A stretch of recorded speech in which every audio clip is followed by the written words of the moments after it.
നമസ്കാരം, പ്രവാസ് മലയാളിയിലേക്ക് സ്വാഗതം.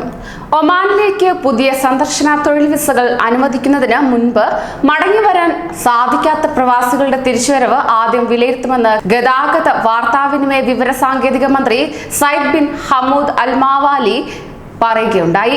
Oman supreme committee യോഗത്തിൽ എല്ലാ വിസകളുടെയും നിലവിലെ സാഹചര്യത്തെപ്പറ്റി ചർച്ച ചെയ്യവെയാണ് അദ്ദേഹം ഇതേക്കുറിച്ച് വ്യക്തമാക്കിയത്. സാധ്യതയുള്ള താമസ വിസയുള്ള പ്രവാസികൾക്കും കുടുംബങ്ങൾക്കും ആയിരിക്കും തുടക്കത്തിൽ രാജ്യത്തിലേക്ക് പ്രവേശനം അനുവദിക്കുക. ഇതിലൂടെ ലഭിക്കുന്ന അനുഭവം വിലയിരുത്തി മറ്റ് വിഭാഗങ്ങൾക്ക് സുരക്ഷിതമായി എങ്ങനെ പ്രവേശനം അനുവദിക്കാൻ സാധിക്കുമെന്ന് തീരുമാനിക്കുമെന്നും മന്ത്രി വ്യക്തമാക്കി.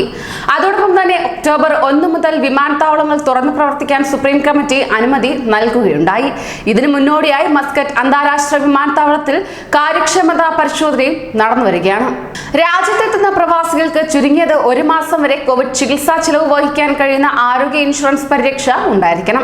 എല്ലാവരും താരാസുത് പ്ലസ് ആപ്ലിക്കേഷൻ മുൻകൂട്ടി രജിസ്റ്റർ ചെയ്യണം. മസ്കറ്റ് അന്താരാഷ്ട്ര വിമാനത്താവളത്തിലെത്തുന്ന യാത്രക്കാർ PCR പരിശോധനയ്ക്ക് വിധേയമാക്കണം. 25 ഒമാനി റിയാലാണ് പരിശോധന ഫീസ് നൽകേണ്ടത്.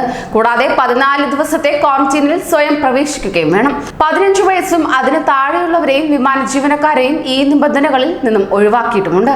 കൂടുതൽ പ്രവാസി വാർത്തകൾക്കായി ഈ ചാനൽ സബ്സ്ക്രൈബ് ചെയ്യൂ.